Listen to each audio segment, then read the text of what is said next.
The project, initiated by the government of Uganda through the National Counter-Terrorism Center in partnership with the United Nations Office on Drugs and Crime, United Nations Office of Counter-Terrorism, and civil society organizations with support from the European Union. During a meeting in Kampala yesterday with the National Project Steering Committee, Brigadier General Gomwe, the Commandant, National Counter-Terrorism Center, Uganda, said that the implementation of a project aimed at preventing violent extremism and enhancing human rights safeguards in the country. He highlighted the existential threat of violent extremism and terrorism, emphasizing the urgent need.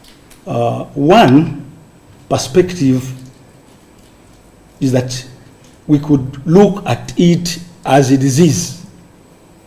I'm not a medical doctor, but in the layman's language, if you looked at it as a disease, then there should be diagnosis and look for the symptoms.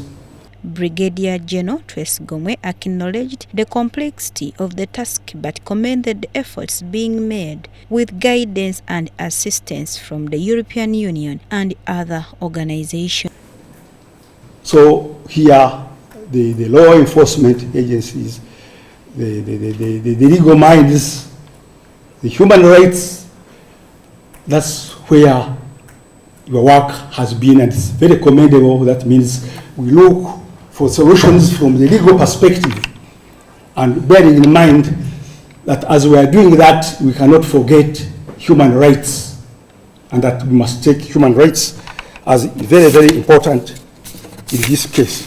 He emphasized the importance of addressing the issue from multiple perspectives, including criminal and legal, to find comprehensive solutions.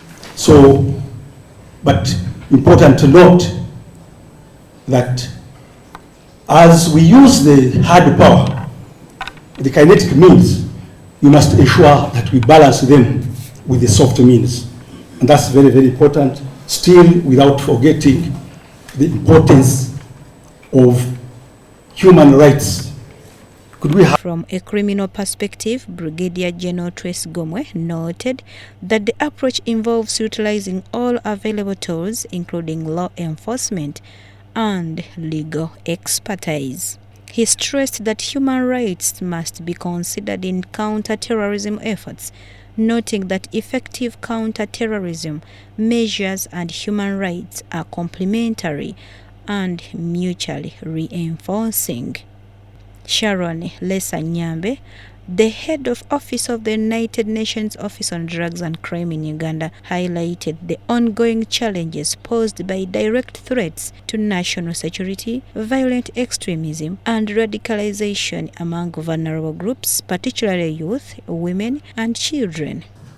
Vulnerable groups, particularly youth, women, children, and refugee communities, remain at significant risk, especially as the COVID-19 pandemic has exacerbated these challenges.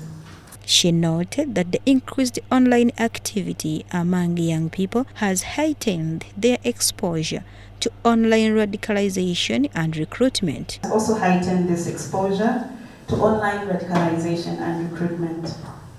In response to these pressing issues, the government of Uganda has shown remarkable foresight by developing the national strategy for preventing and countering violent extremism and terrorism.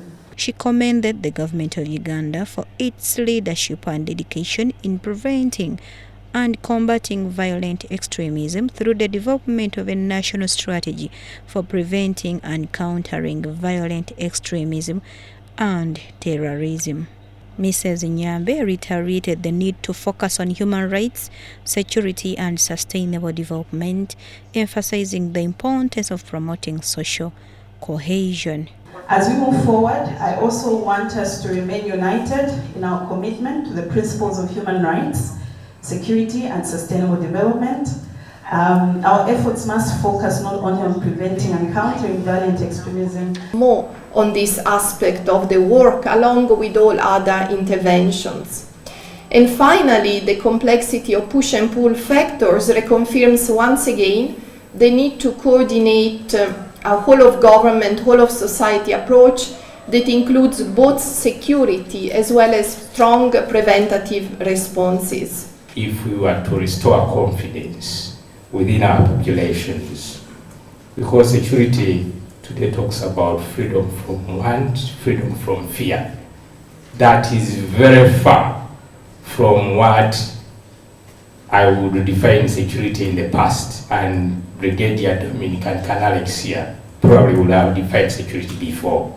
The objective of the project was to address the threats posed by violent extremist groups by assisting the government in developing an effective strategy to prevent and counter violent extremism while fostering resilience against radicalization to violence. Serena Naguja, BTM News Today.